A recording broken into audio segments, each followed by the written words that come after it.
Monkeypox has existed for decades, but a recent outbreak in more than 20 countries has led to several conspiracy theories regarding the origin of the virus. Here's a look at some of them. Many social media users are claiming that the virus is fake since photos circulating online are old, but it's common for news outlets to use older photos for illustrative purposes in their coverage.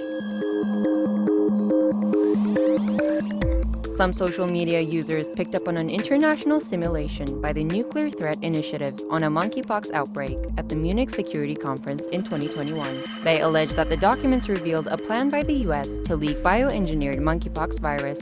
The simulation proposed May 15, 2022 as an imaginary launch date for the outbreak, which roughly coincides with the timing of the current outbreak. But NCI has rejected the theories behind the strange coincidence.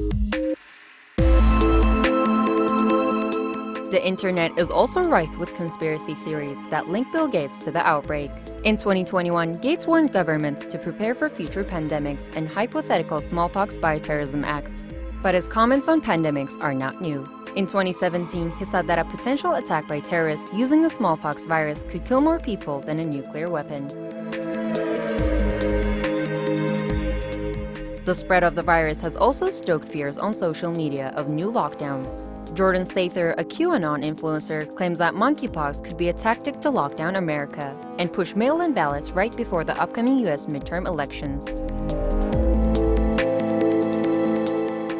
Social media is abuzz with claims that the virus was released from a laboratory to be used as a biological weapon. But experts say the virus is not manufactured, as its genetic sequence so far traces it back to the strain of monkeypox that spread in West Africa.